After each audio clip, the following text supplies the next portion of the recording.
I just want to make a quick announcement about the assignment. So questions 2 and 3, the assignment's not clear about where your script should run from.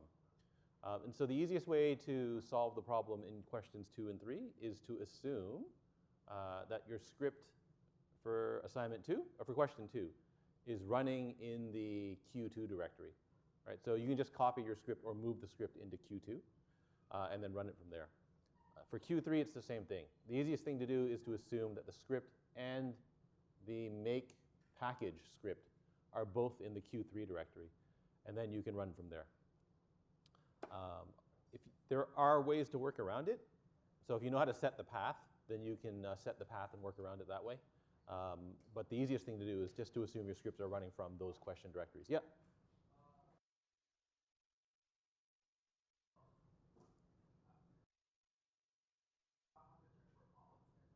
For the file extent? No. So you mean that spec file question, right? The one where you're given a file and you want to check, do these files exist? Yeah, it's not the extension. So there's an error in the example, in the last example. The spec file, inside the spec file, these files are listed as q1.sh and stuff like that. They should be q1.py. The spec file is wrong. There's an announcement on the on OnQ about that. Yeah, you don't. It's not. You shouldn't be looking at the extension. The spec file is wrong there. Now, it's because I copied that file from a different from a different version of the assignment from a previous year.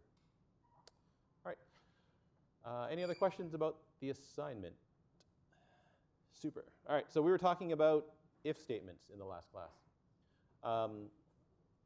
The last thing we need to talk about regarding if statements are how do you compare integer values inside the double square bracket construct.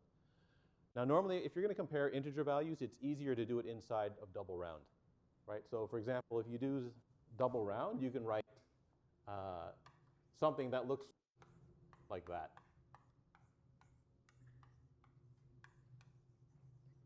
Right, and then so on. Right? So if you're doing integer stuff or integer comparisons, just put them inside double round brackets and everything's a lot easier.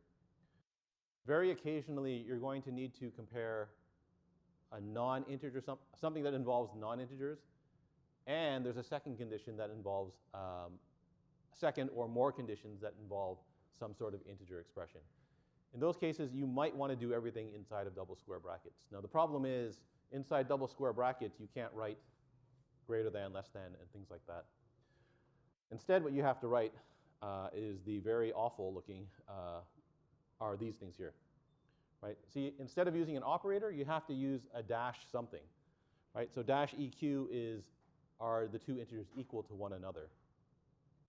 Right? You have to be careful, especially comparing two integers, right? Because if you just use equals equals, it compares them as strings, which may not be what you want to happen. Right? In particular, the one that gets you in trouble is minus 0 equal to 0. Right? If you use equals equals inside double square brackets, that does a string comparison, you get false. Right? If you use minus EQ, that does an integer comparison and you get true. Right? So you have to be a little bit careful about that. Minus NE is not equals, LE less than or equal to, less than, greater than, equal to, greater than. Right? So instead of using an operator, you have to use one of these dash something. So just to be complete, I'll show you some examples using it, which are way down at the here, compare integers. Okay, so here's a little script. It compares the two integers I1 and I2. These are coming from the command line, right? So here are the two integer values equal or not equal, right? Is I1 not equal to I2, right? If that's the case, then is I1 less than I2, right? Otherwise, is I1 greater than I2, right? So this is comparing two integers using a Java-like compare to, similar to a Java-like compare to method, right? So if I1 is less than I2, it prints out -1. If I1 is greater than I2, it prints out +1. And if they're equal, it prints out 0. Right? So that should print 0. Is 5 equal to 5? Yes. Right? Is -3 less than 12? Sorry. -3 is less than 12, so it prints out -1. 22 is greater than 21, so it prints out 1. Okay, now the problem with these integer expressions is if you have a variable or if you have a variable and it's not an integer in that variable, right, then it gets treated as a string, right? How do you compare two strings if you're using minus NE or minus LT or something like that? Well, it turns out the strings get converted to 0, right? So if a non-integer value is used in an integer expression, no error occurs. Instead, the value is treated as 0, which is bizarre, right? So if you try to do compare hello and goodbye using minus NE, right, you end up with a 0, right? They are, sorry, hello and goodbye using minus NE, you get false, right? So hello gets converted to 0, goodbye gets converted to 0, and now 0 is equal to 0, so you get 0 on the output. Right. If you compare ABC to 3, it's like comparing 0 to 3, right? You get, sorry, it's like comparing 0 to 3, so it's minus 1, right? And if you compare 12 to x, y, z, that's like comparing 12 to 0, so you get positive 1. And to make things even more confusing, right, sometimes something that does not look like an integer actually gets converted to an integer value. And that's because of the way that bash lets you specify the base of a number. Right? So in bash, you can specify numbers using this funny notation right there. Right? So that, so the to number sign, right, that means use base 2, right, and interpret the thing after it as a base 2 number. So that's the base 2 number 101, which is 5, right, equal to 5 in decimal. Right? And so this one looks like a string, so you would expect that to be converted to 0, but it doesn't get converted to 0, it gets converted to 5. Right? And so 5 is greater than 1. Right? And then finally, because of the way that bash tries to parse that thing there, right, you can end up with an error. So almost always, you never get an error until you write something like this.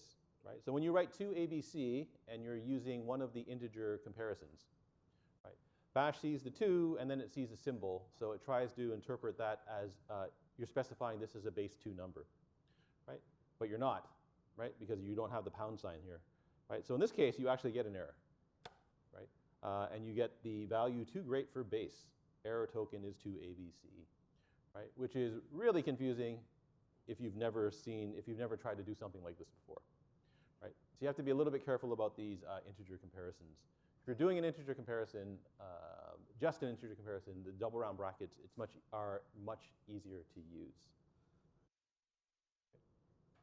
Okay, so if you want to test for the correct number of command line arguments, we've already done that using double round, right? So with double round brackets, you just compare $number to the number of expected command line arguments, and away you go. If you really want to use the square brackets, right, then you end up writing something like this, right? So our named shell script expects 1 command line argument, I think. Yes, expects 1 command line argument, right? So if the number of command line arguments is not equal to 1, right, then output an error and exit. Minus E, remember what minus E does? That's a file comparison, right? So if the file specified as the first command line argument already exists, output an error message and exit. Right? Otherwise, go ahead and create your script and output or overwrite send the output to the file that was specified in the command line argument. Again, that should be double quoted, right? Just in case the file name contains an unusual character. All right, and that's all you need to know about, well, that's all you need to know about writing a simple if statement, right? If you want to write a compound if statement where the conditions, or there's more than one condition that you're comparing, right, that's what the conditional operator notebook is for. Right. Now, the good news here is that the conditional operators are pretty similar to those in other languages. Right. So not is the exclamation mark. Right? So if you want to negate the result of a conditional expression, it's just exclamation mark in front of the expression. Right? There's and, right? Same as in Java. Right? And there is or, again, same as in Java. Right? The double ampersand and double vertical bar. Okay, so does a file not exist? Right? So minus E $file, right? Tests does the variable file contain a file name, and does that file name exist? Right? Exclamation mark in front, right? Does it not exist? Right? That space is important. That space is important. Right? If you take the space out, you'll get an error. Right? Okay, so does this file exist? Right? And it turns out, so I just deleted that file before class. So we should get, it should create the file like that. Oh wait, I guess it doesn't, I guess it already exists, sorry. I thought I deleted it, hang on. Oh no, it is there, ls minus al. Remove new file.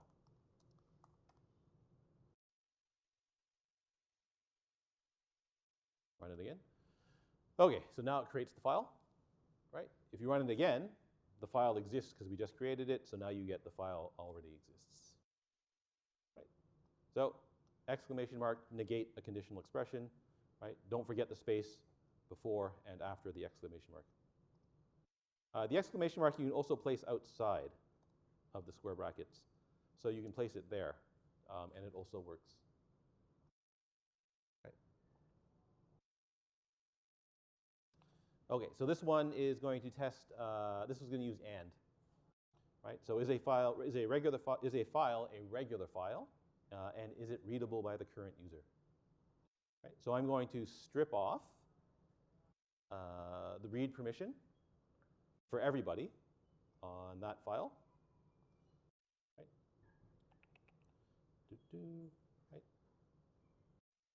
Okay, so is the file a regular file? Right? That's what minus F does. Right? Is it a regular file? Does it exist? Right? And is that file readable? Right? So double ampersand is and. Right? Again, the spaces are important in this case. Right? They have to be there. Right? So that's going to say it is readable. Is a file a regular file and is readable? Right? How come that not readable? Oh wait, sorry, wrong file. Okay, so the readable file is readable. The other file, if I uncomment it, is not readable. Right? So that one is not a regular file and or not readable. Right? Notice that when you combine the two expressions, you can't determine which one caused the expression to fail. Right? So we only know that it might not be a regular file, or it might not be readable. Right? In this case, it's not readable. But because we combine these two expressions with and, we can't tell which one was the problem. Right? You have to split the if statement up into two to determine whether or not it's readable, to determine whether or not the condition failed because it's not readable or because it's not a regular file. Right? And finally, or. So this is the leap year example. And again, I'm using double round brackets because years are integers. Right? So leap year is a year is a leap year if it's divisible by 400. Right? So is the year divisible by 400? Right? If it's not divisible by 400, it's still a leap year as long as it's divisible by 4, but not 100. Right? So is the year divisible by 4? Right? And not divisible by 100. Right? So 2000 is a leap year because it's divisible by 400. Right? 2001 is not because it's not, both conditions are false. Right? 2100 is also not a leap year because it is divisible by 4, but not divisible by 100. Right? And that's it. Right? So that should all be, so combining conditions, pretty straightforward. It's basically the same as what you would write in Java. Right? The only thing you have to remember is that the spacing is occasionally important. Right? So once again, right, that space there has to be there. If you move the exclamation mark inside, then you must have a space after the square bracket, and there has to be a space here as well. Okay, I don't think there shouldn't be any questions right here. This is pretty straightforward stuff. All right, and finally, loops.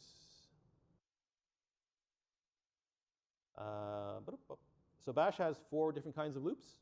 There's an until loop, there's a while loop, there's a for loop, and there's 2 different for loops. right? We've seen one of the for loops already. Until and while, they work the way you kind of expect them to work. They're going to work, well, while works the way you would expect it to work because you probably have seen while in another course, right? Until is a bit unusual, but if you know how to use while, you can figure out how to use until, right? Okay, so remember how all of these conditions work in Bash, right? So the conditions, so the way Bash evaluates a condition is that it's the result of a command. Right? If the exit status of the command is 0, that corresponds to true. Right? If the exit status of a command is not 0, that's considered to be false. Right? So, an until loop runs as long as the condition is false. Right? So, remember the false command in Bash always sets the exit status to 1, and that's all that it does. Right? So until false, whoa, sorry.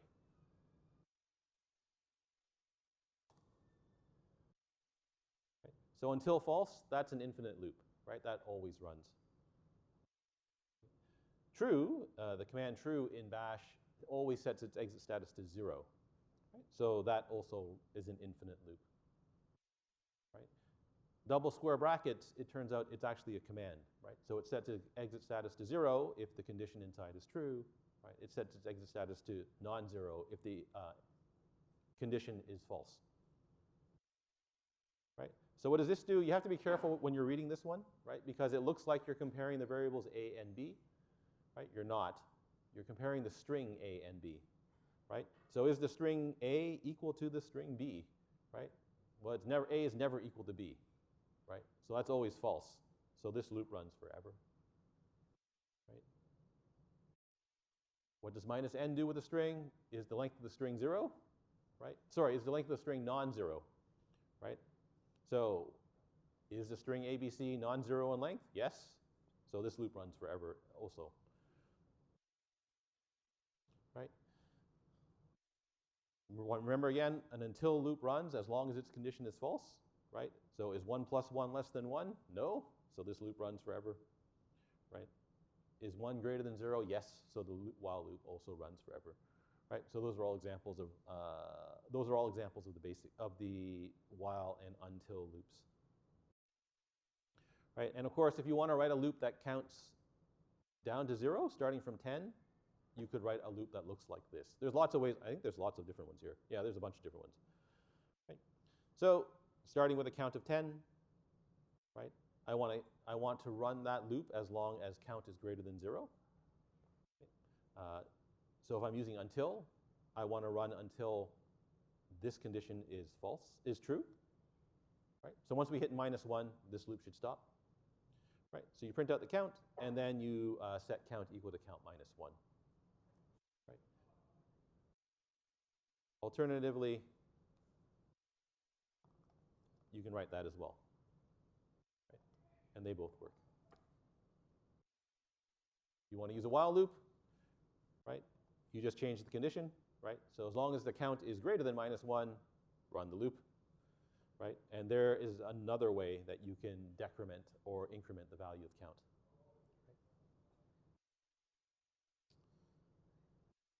Do we want? Sure, I guess we can look at the collapse one. Okay, so this the next example puts together a bunch of different ideas that were in the previous notebooks. So if you don't know what the Collatz conjecture is, it says that if you start with some positive integer n, right, if you repeat the following steps, the value of n will eventually equal 1. Right? So if n is even, then you just set n to be equal to n divided by 2. Right? That results in another integer value, right? Because n is even. If n is odd, you multiply it by 3 and add 1. Right? Now, when you multiply an odd number by 3 and add 1, that turns the next number is even. Right? So on the next loop iteration, you'll be able to divide it by 2. Right? So this is a mathematical conjecture. So a conjecture is something that is thought to be true but unproven. And so no one actually knows if this is true, right? So no one knows if you will always get to 1 if you start from any positive integer value n, right? People have tested up to a very large number, right? It's probably larger than this by now. But people have run computer simulation, basically asked the computer, does this always reach 1? Right? People have evaluated this up to 2 to the power 68. Right? So you can easily write this as a little script. Right? So I'm going to write the script called colats. Right? Its input is a single integer value that has to be positive. Right? So we need at least one command line argument. So if the number of command line arguments is 0, right, we're going to output an error message and quit. Right? If the number of input arguments is greater than 0, then I'm going to grab the first command line argument.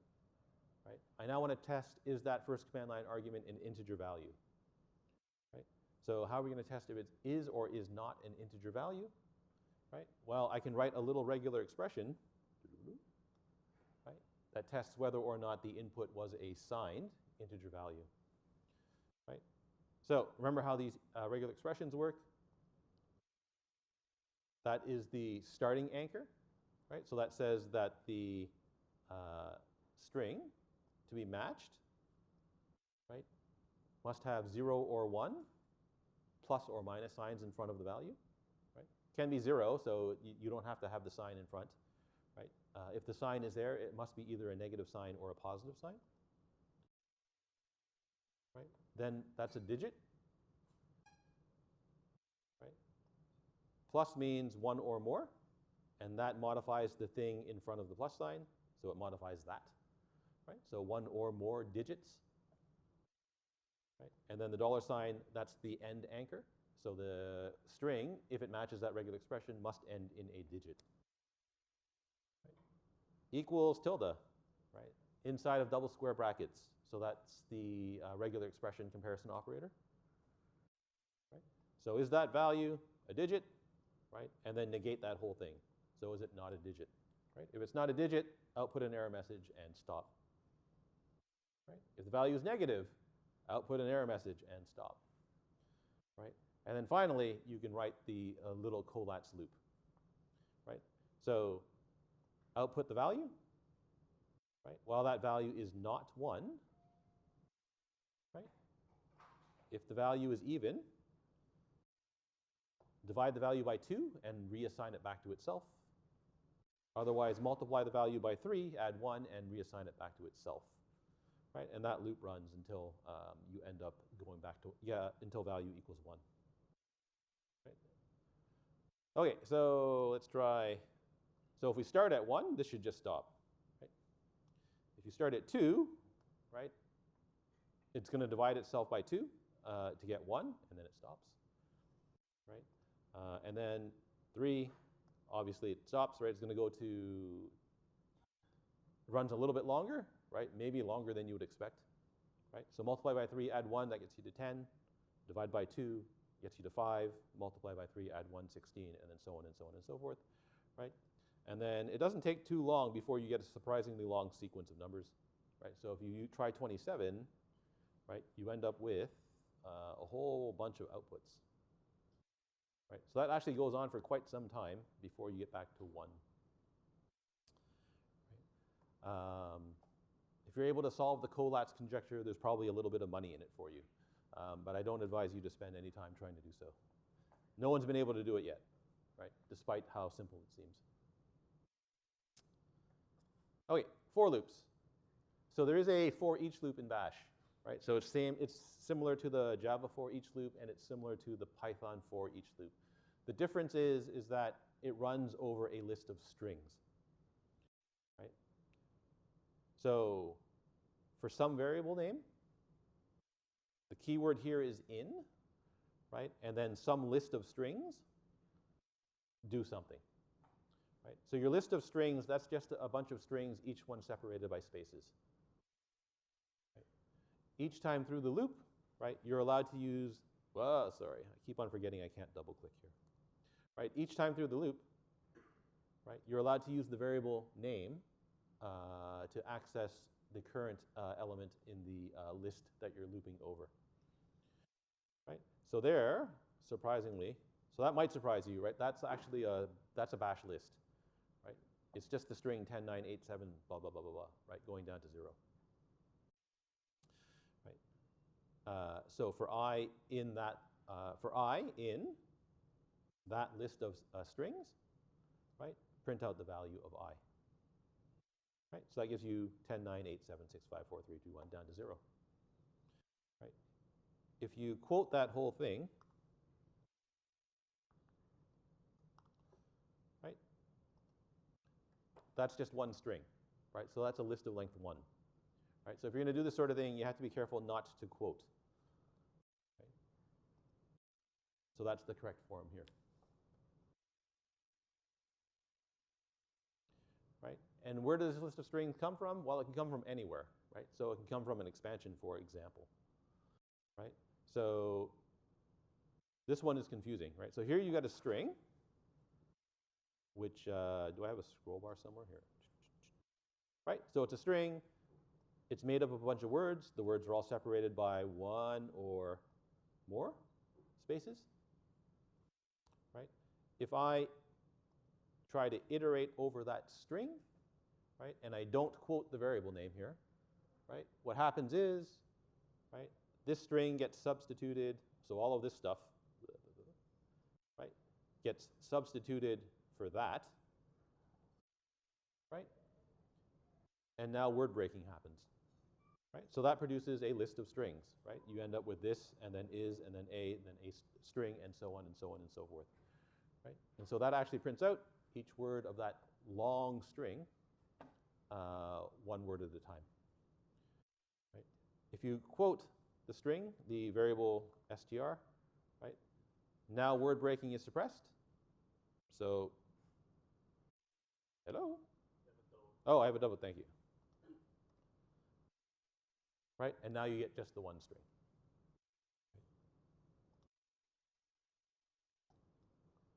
Right? Unquote, and now word breaking happens, and now you get the list of, now you get each word of the string. Right? So quoting is, you can't mindlessly quote, right? So you can't just quote everything all the time, right? You do have to be aware of exactly what quoting does and when it needs to happen. Right? So again, where do these strings come from, right? Or where does this list of strings come from? It can come from any expansion. So you can use a file name expansion as well, right? So that expansion there matches all the file names in the directory scripts/loops, right?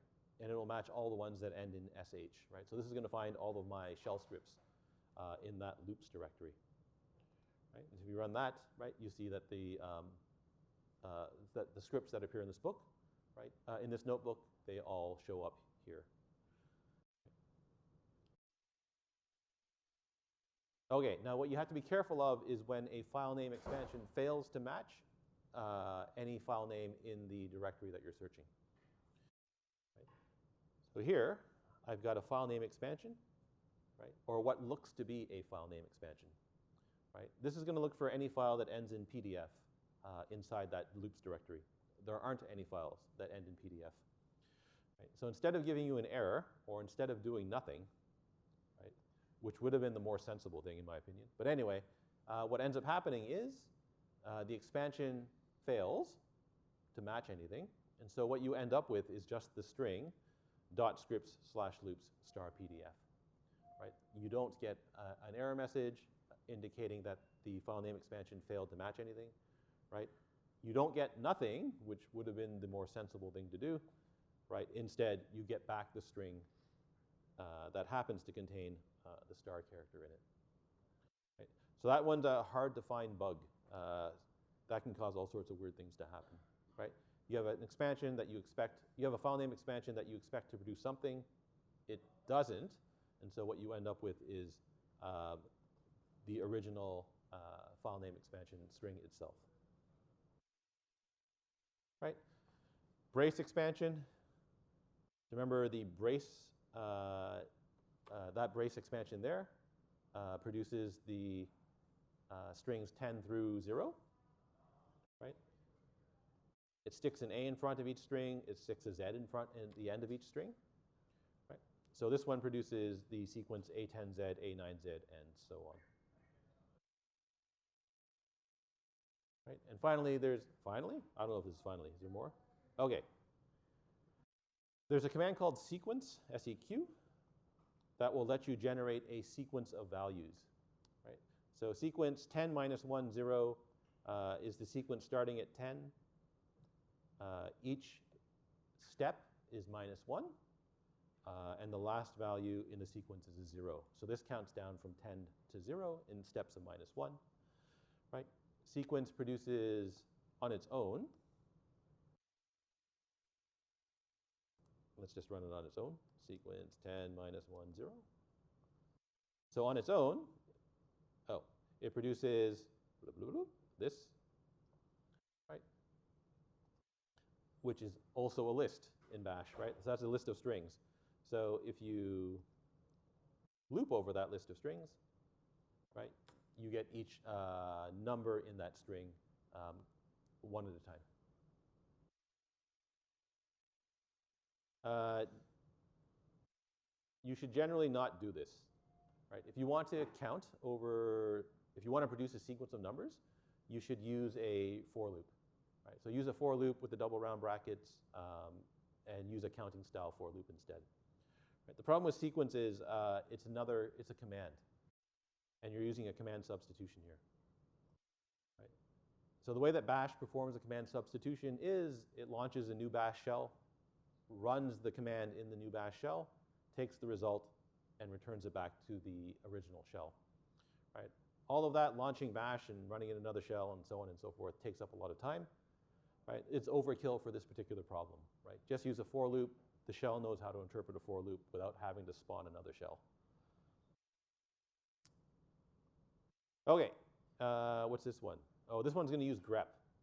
All right, so remember grep from several lectures ago? So grep is the command that lets you search a file. Lets you search a file for lines that match some sort of regular expression. Right? And so this particular incarnation of grep, right? So minus E means use the extended regular expressions, which are the regular expressions that I've talked about. Right? The N, print the line number. Right? That's my regular expression. Right? So it's just the string if. So grep will search each line of my collat script, right, for the string if.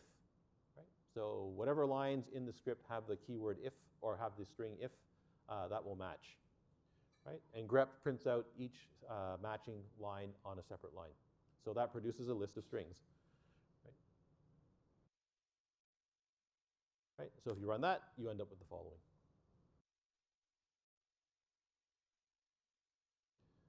Okay, finally the C-style for loop. So if you want to write a C-style or a Java-style counting for loop, it's actually a C-style loop, but so Java came after C. If you want to write the counting style loop, then it's double round bracket, and then your 3 expressions. So again, these are the same as in Java, right? That's your loop initialization expression. That's the loop termination condition. That is the loop update expression. Right? So it's easier just to show you an example. Right? So initialize I to be equal to 10. Right? As long as I is greater than or equal to 0, run whatever's inside the loop body. Right? At the end of each loop iteration, decrease the value of I by 1. Spacing here doesn't matter, which is confusing. Right? So here you can put whatever spaces you want. Not there, sorry. Right? And it runs just fine. Right? So unlike the double square brackets, the double round brackets are not sensitive to spacing. Right? You don't even need the space here. I don't think. You don't need it there. Right? So that's another difference that you want to be on the lookout for. Right? If you use the counting style loop all the time, right, it's easy to remember. It's easy to forget that in the double square bracket, you need that space there. Right? You also need the space at the end in the double square bracket construct. Here, it doesn't matter. Right? So remember, when you're using double square brackets, there's always a space after and before the starting and ending square bracket. Okay. Now finally, a lot of scripts will take in a command line argument or multiple command line arguments. Right? If it takes in multiple command line arguments, you probably are doing something to process each command line argument. Right? And so what that requires is that, so sometimes that requires you need to loop over the list of command line arguments. And so let's just look at the example. Right? So Bash is really bad at this. I don't know why it does this so much. But Bash recycles its symbols all the time. So the symbols mean something different depending on their context a lot. Right? So Bash, again, recycles star for something, and it recycles at for something. Right? So it turns out there is a variable named star in Bash, and there is a variable named at in Bash. Right? So remember, these are variables with strange names. Bash calls those parameters. Right? So star and at, they expand to the list of positional parameters. Right? Starting at $1 or at 1. Right? They both do this, but you almost always want to use at. Right? So it's almost always the correct thing to do is to use at. Right? So if you write $at, that gives you the list of command line arguments. Right? And so what this for loop does is saying is for each argument in the list of command line arguments, right, do the following.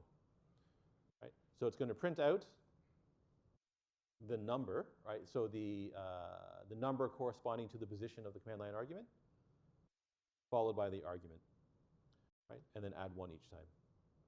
Right? So let me get to this. Oh wait. There. Okay. So here our script is for each arg. Right? I'm going to call it by passing in. Sorry, come on.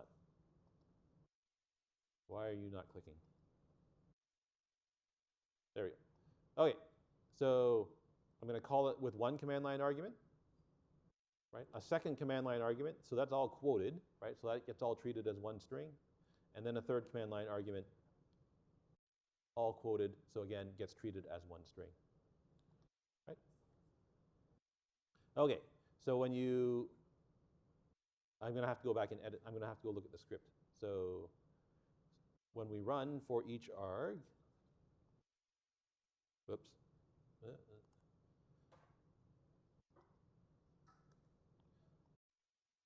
Okay.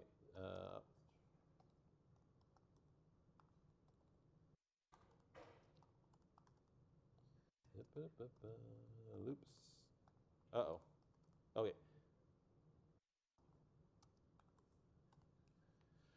There we go. Okay, so for each argument. All right, so notice here I have not quoted the $at. Right, so let me go in and show you the correct version first.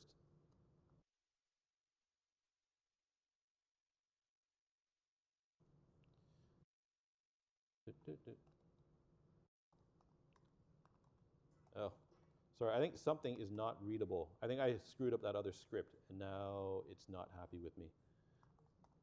There we go, for each arg. Okay, so arg1, arg2, arg3.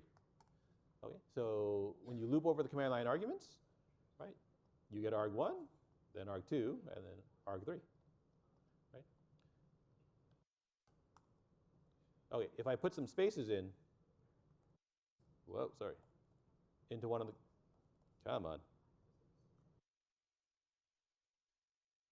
Has some spaces. Okay, so if the second command line argument has some spaces in it and you quote it, right, everything works the way you expect it to, right? So the second command line argument is the string arg2 has some spaces, right? And the same thing is true if you put in spaces or funny symbols as some funny symbols. Question mark, question mark. Right, so that works just fine.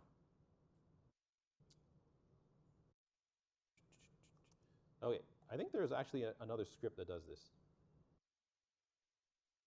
Okay, so I fixed that now, so that should work. Okay, that's working the way I expect it to. when you're using .at, you almost always want to double quote that, right? So this is the same thing that happened with the arrays, right? So remember with the arrays, you can get the string containing all of the elements of the array by writing dollar brace array square bracket at, right? And then quote the whole thing, right? So the same thing is happening here, right? If you don't quote the .at, right, then the list that's produced, right, each element of the list just comes out as a regular string, right? So you get arg1, right? Then you get arg1, and then arg2, right? Followed by a space, followed by has, followed by sum, followed by a space, and so on and so on and so forth, right? If you double quote, right, each separate argument gets quoted as well, right? So the quotes around the $at are important, right?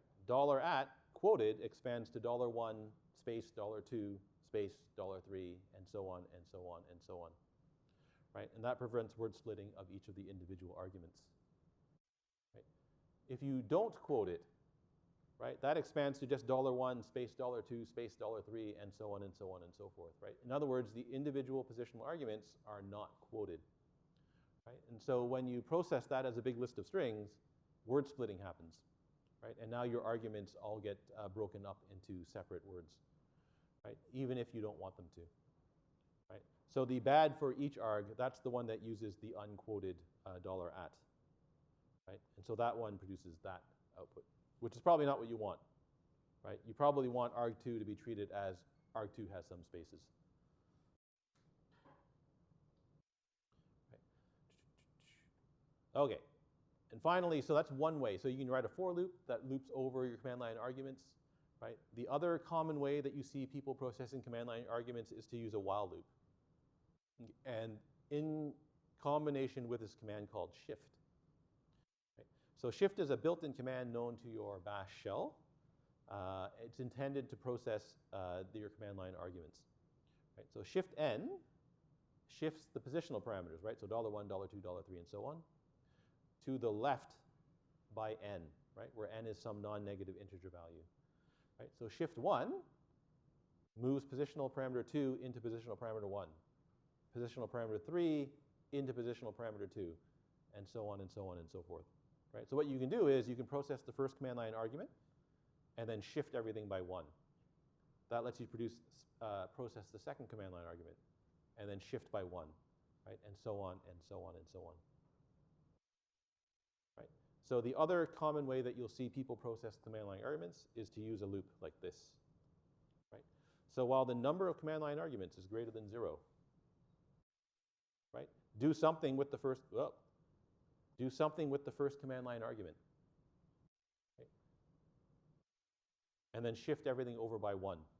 So when you shift, it changes the value that's in $number, right? So if you start out with 3 command line arguments, shift by 1, you now have 2 command line arguments, right? Every time you shift, the argument that you process is probably that you want to process is probably the first command line argument. Right? So this loop looks like it's always processing the first command line argument, right? And it is, but that's because it's shifting all the other command line arguments to the left by 1 each time. So here's the same script, right? That prints out each of the command line arguments. This time it uses shift to shift each command line argument, right? So we're calling this with 3 command line arguments, right? Each time it processes a command line argument and then shifts the remaining command line arguments to the left.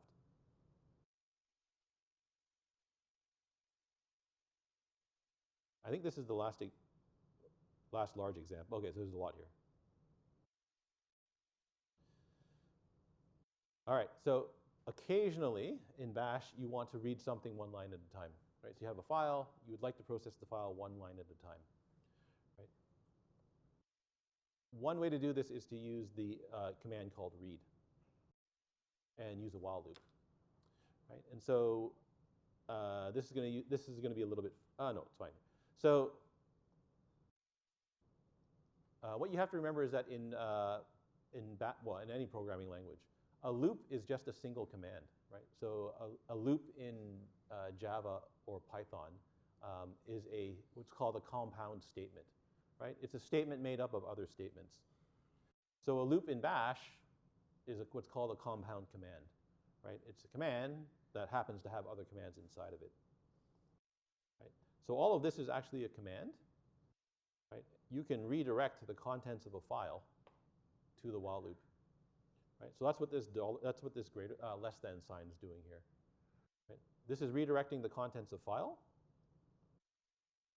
to that command right there, right? And so read normally takes its input from the standard input, right? But the redirection here is causing read to take its input from a file, right? So what this while loop is doing is while there is some line to process in this file, right? Read that line of the file and store it in the variable called line, right? And now inside here, you can process that line somehow, right? You can print it if you just want to print it. You can do something else with it if you need to process that line. Right. Where'd it go? The -r option. Oh. What does -r do? So -r causes read to treat the backslash as an ordinary character instead of an escape character, right? So when you're reading the file, anything in the file that has a backslash in it, right? You probably want to make sure that read is not interpreting that as a special symbol, right? As the escape character, right? Otherwise, you get all sorts of weird things happening when you try to read the line of text. So the exit status of read is 0 until read encounters an error, right? So when it tries to read past the end of the file, read throws out an exit status that's not 0, the loop stops,